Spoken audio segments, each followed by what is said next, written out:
Lorsque je tiens le livre dans ma main, je n'arrive pas à croire. Alléluia. Mais ça se fait, c'est réel. Et nous sommes venus ici cet après-midi pour ce livre. La place de la femme dans le ministère chrétien. C'est ce livre qui nous a ramenés cet après-midi en ce lieu. Tentez certainement et lire la biographie de l'auteur de ce livre, La place de la femme dans le ministère chrétien. Aidez-moi à recevoir le pasteur et le révérend John Boyanga. Pendant qu'il est en train d'approcher, amen.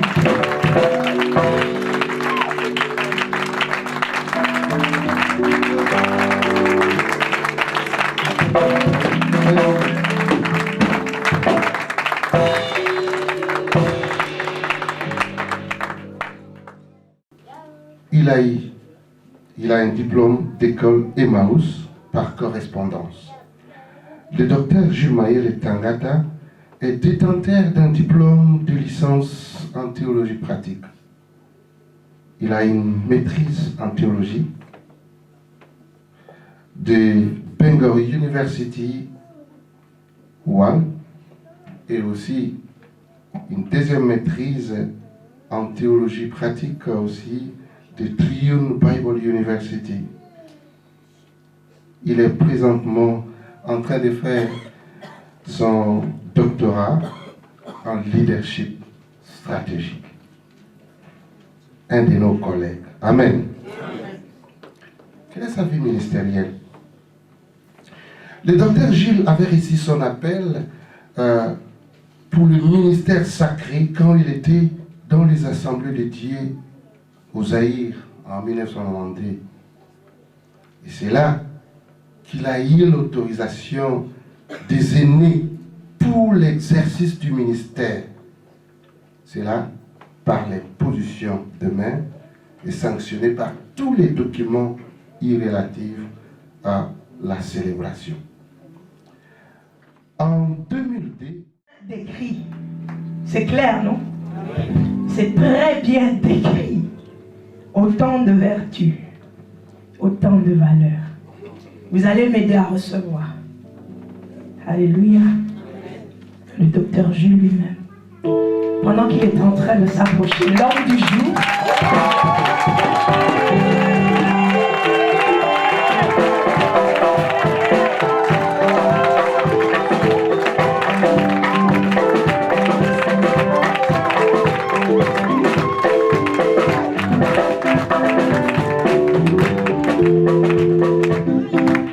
Amen. Merci beaucoup, nous pouvons nous asseoir. Je rends gloire à Dieu pour cette occasion. Il est vrai qu'on n'est pas à l'église, sinon j'aurais dit, est-ce qu'on peut vraiment dire que Jésus est bon? Mais bon, on n'est pas à l'église. Amen. Mais est-ce qu'on peut quand même dire que Jésus est bon? Amen. Amen. Je suis vraiment ravi, je suis ému, je suis dans une grande joie de vous voir tous là cet après-midi. Merci d'avoir répondu à notre invitation.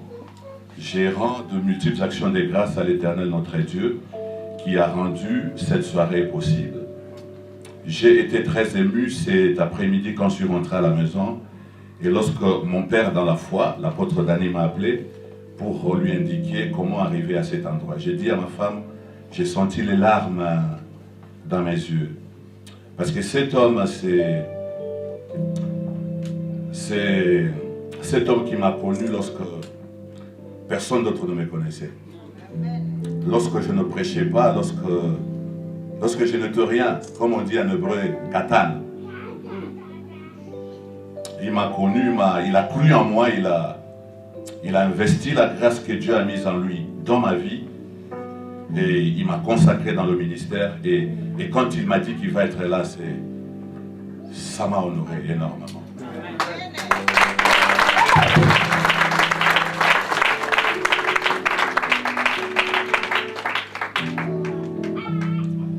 Voilà. Qu'est-ce que je voudrais dire? Je voudrais dire merci. Évidemment, à Dieu premièrement, à vous tous qui êtes là, pour ce que vous êtes déplacés pour venir, qui avez répondu à notre invitation. Je vous dis vraiment merci de tout mon cœur. Quand je vois dans l'assemblée, je vois parmi les hommes de Dieu, mon père dans la foi est là, je vois les aînés dans la foi sont là, je vois mes collègues dans la foi qui sont là, je vois aussi mes enfants dans la foi qui sont là. Je dis que le Seigneur est bon. Amen. Nous sommes en train de parler de la place de la femme dans le ministère chrétien. Ce sera pour moi un énorme péché de commencer à parler de cela sans parler de ma propre femme. N'est-ce pas, cette femme qui est pour moi une colonne vertébrale. Vous savez, sans la colonne vertébrale, on ne peut pas se tenir debout. Pas du tout. Donc, quand je suis debout, vous savez qu'elle est là. Merci, mamie.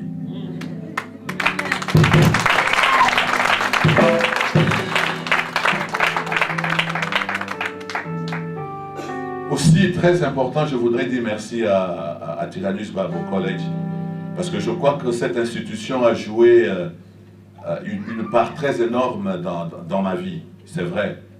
C'est vrai qu'il y avait des potentialités, mais je crois que Tyrannus nous a donné cette opportunité-là de développer cette potentialité et de transformer la potentialité en réalité. Voilà. Et donc, si je dis merci à Tyrannus Bible College, je suis en train de dire merci à son visionnaire, à son fondateur, et j'ai cité celui que j'appelle The Boss, le prophète Aaron Kimbadzi. Merci. Amen. Nous avons l'habitude de l'appeler les transvisionnaires, parce qu'il a transmis ce qui était en lui et en nous. Et donc je profite pour dire merci à tous mes collègues, ceux avec qui nous partageons le même souci dans cette œuvre. Petit à petit, ça fait 4 années déjà que nous sommes ici en train de faire l'œuvre de Dieu. Je voudrais aussi dire merci à l'église Christ-Roi qui m'a sérieusement soutenu. Je dis merci à notre groupe d'adoration qui a chanté merveilleusement bien. Que le Seigneur vous bénisse abondamment.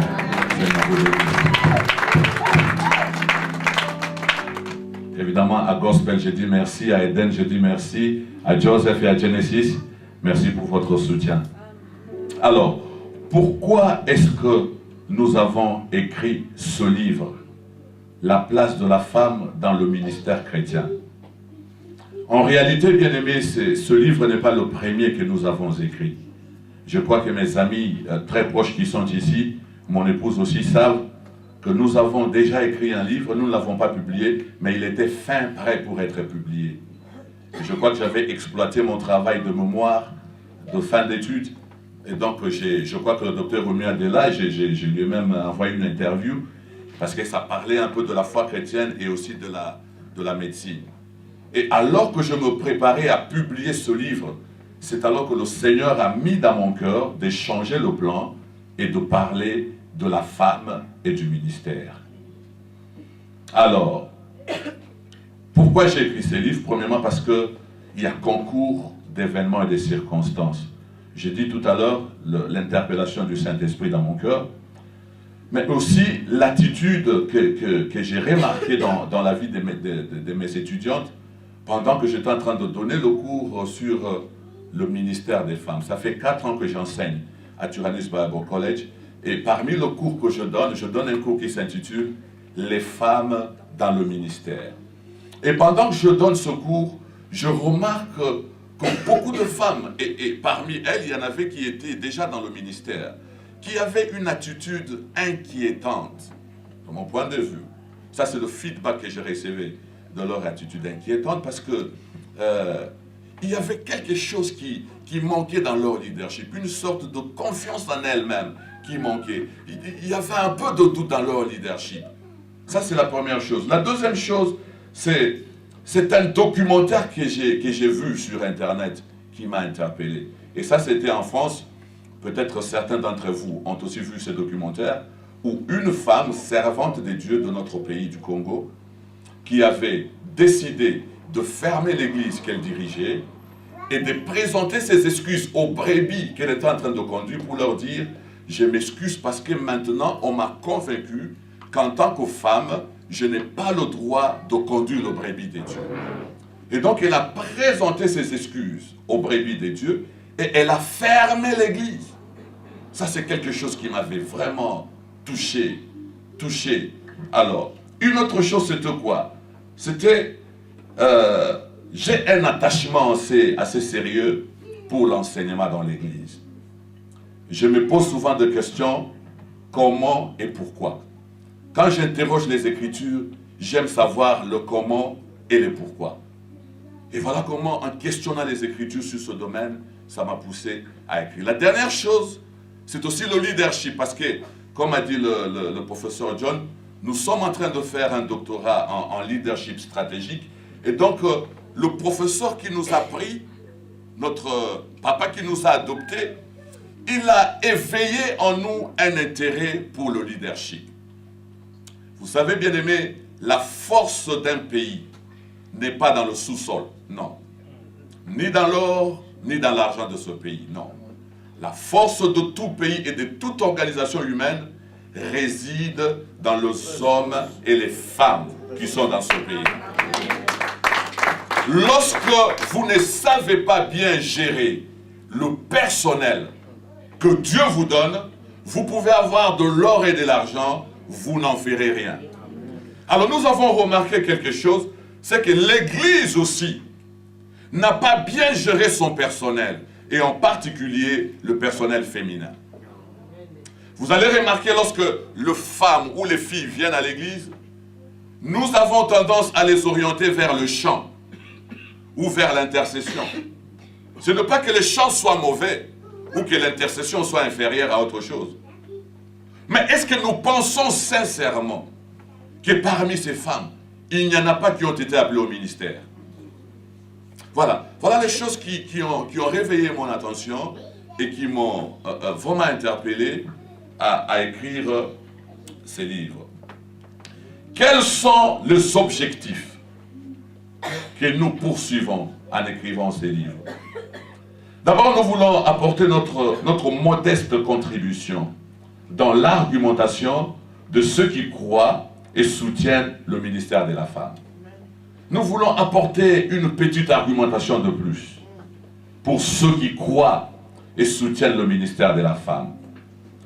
Nous voulons encourager, ça c'est le deuxième objectif, les femmes qui sont déjà dans le ministère à persévérer dans le ministère. Parce que le Seigneur qui vous a appelé n'a pas certainement commis d'erreur. Il savait que vous êtes une femme. Et il vous a appelé en tant que femme. Alors persévérez dans le ministère. Nous voulons aussi encourager celles qui se sentent appelées dans le ministère et qui ne sont pas encore dans le ministère, de ne pas ignorer l'appel de Dieu tout simplement parce qu'elles sont femmes, mais de répondre à cet appel, de se préparer à entrer dans l'exercice des choses de Dieu. Parce que aujourd'hui, beaucoup de gens, quand elles parlent de femmes qui ont échoué. Mais la réalité, c'est qu'il y a de femmes qui ont réussi dans le ministère. Et il faudra que nous puissions aussi parler de ces femmes-là. Si seulement je pouvais être une femme dans cette salle, j'aurais vraiment alors applaudi. Vraiment applaudi. Et notre dernier objectif, c'est quoi? Nous voulons partager avec ceux qui n'acceptent pas le ministère de la femme les raisons qui poussent certains leaders chrétiens à croire au ministère de la femme. Voyez, il y a des hommes qui ne croient pas au ministère de la femme. C'est normal, c'est leur opinion. Et nous ne pensons pas qu'ils sont moins serviteurs parce qu'ils ne croient pas au ministère de la femme. Non, pas du tout. Mais nous voulons, au travers de ce livre, leur faire comprendre pourquoi certains leaders masculins croient au ministère de la femme. Si nous croyons au ministère de la femme, ce n'est pas seulement à cause de beaux yeux de femme, non, non, non. C'est parce que nous croyons qu'il y a une base biblique et scripturaire qui nous permet de croire que la femme a le droit d'exercer le ministère au même titre que l'homme. Et enfin, nous voulons soulever quelques questions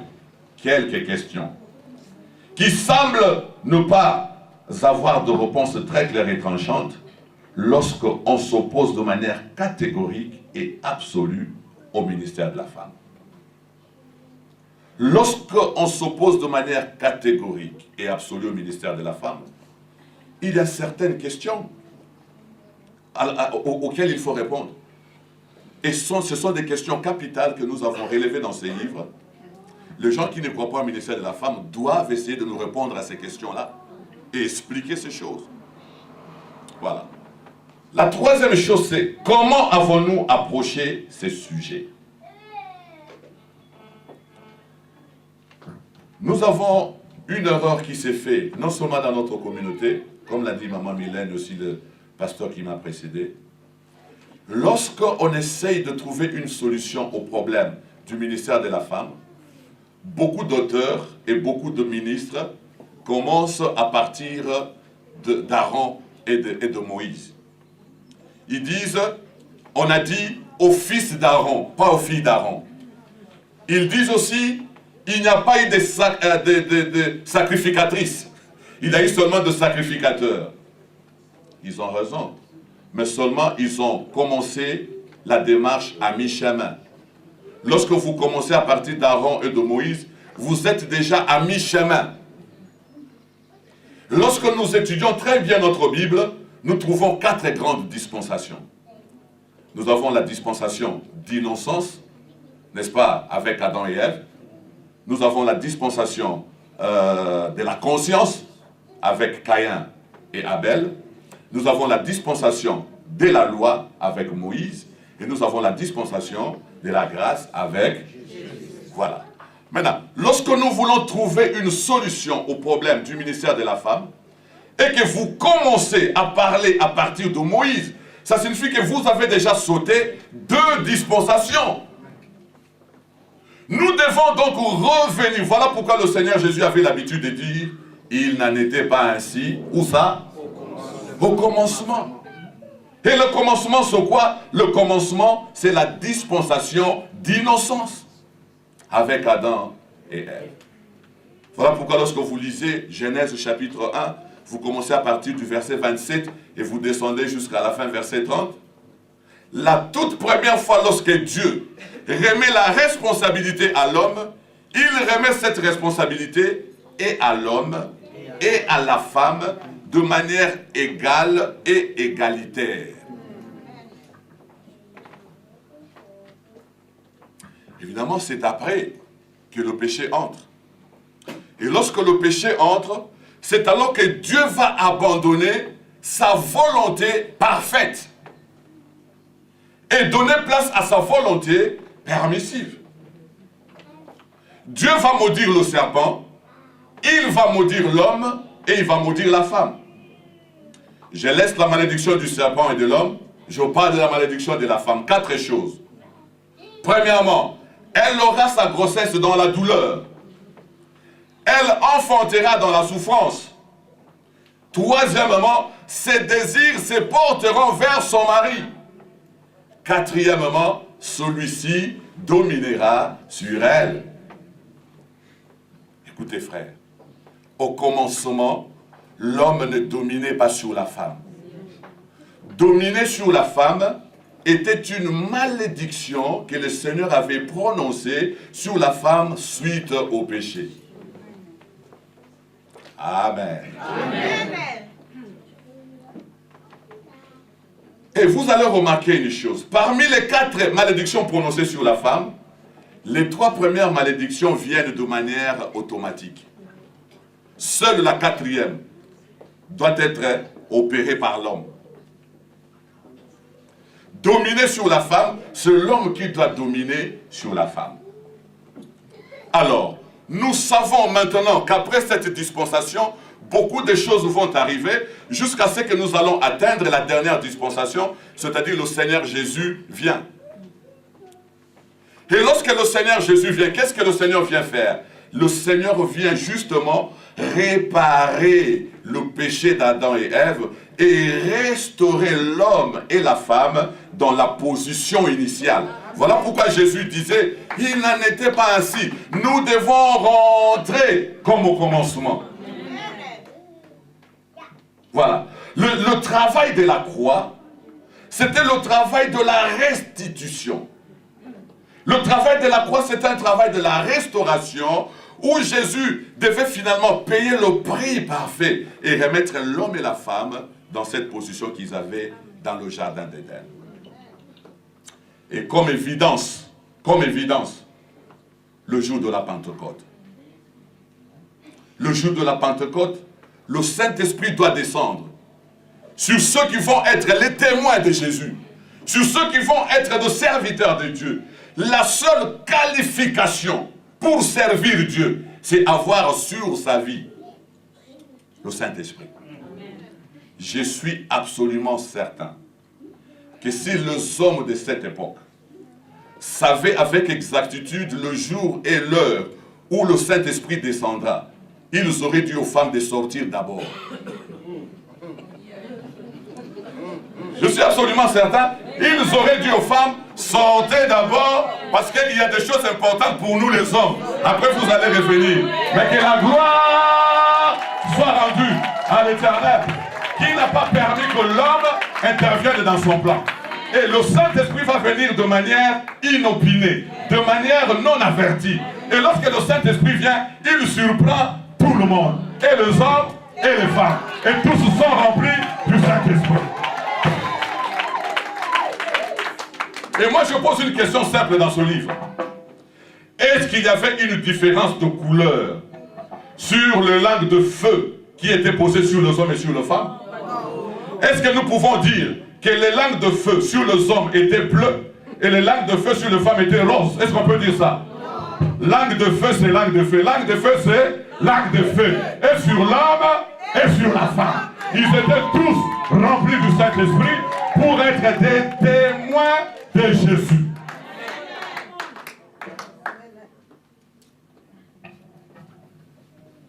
Amen.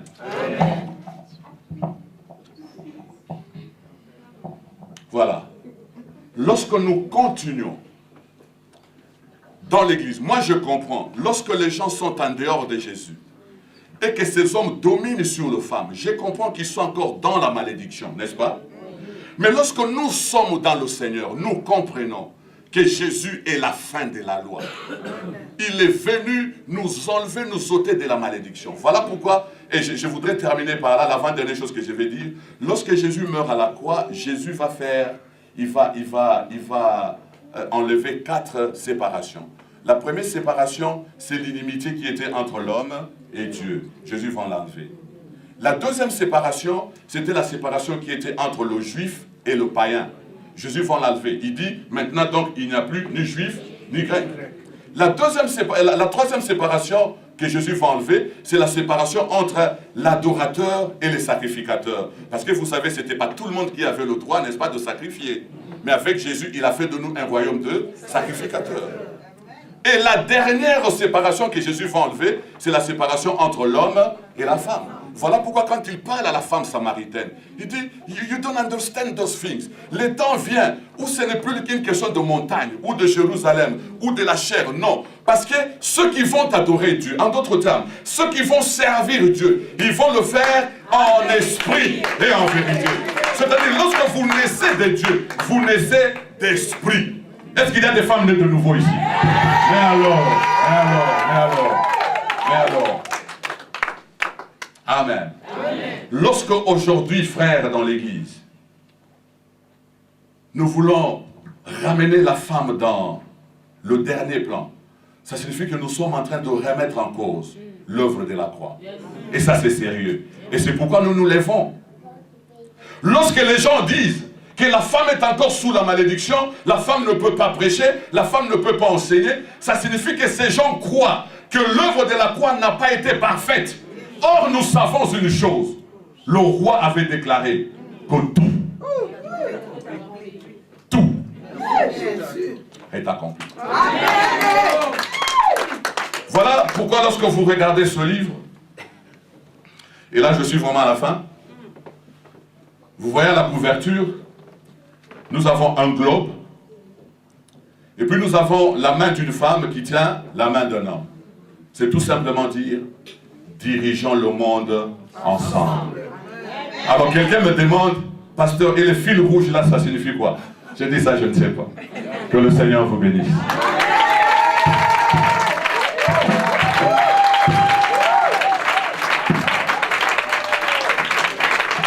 Waouh, applaudissez encore pour lui.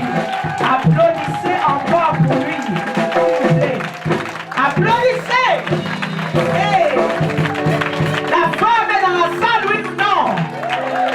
Waouh, waouh, waouh. Tu es honoré cet après-midi. Waouh.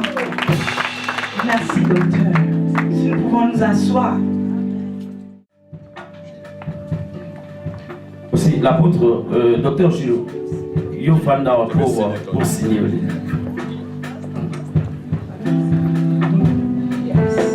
Voilà, les 100 livres là, l'apôtre Dani, Mousset, c'est 50 livres.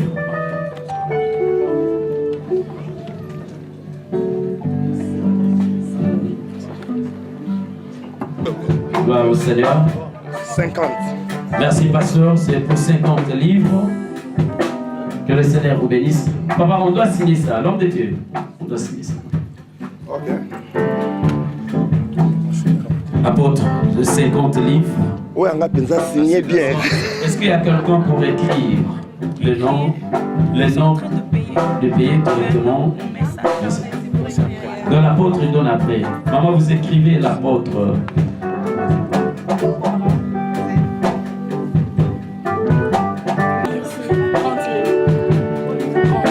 Maman, c'est 30 livres.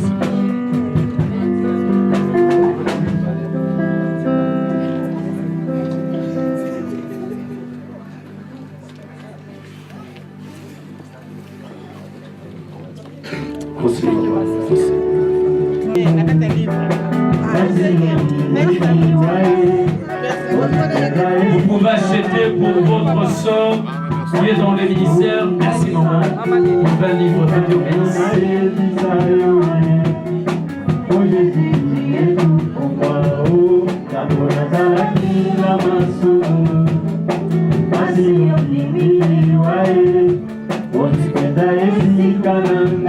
Ah Mireille, que Dieu bénisse. Merci beaucoup pour 20 livres. Merci maman.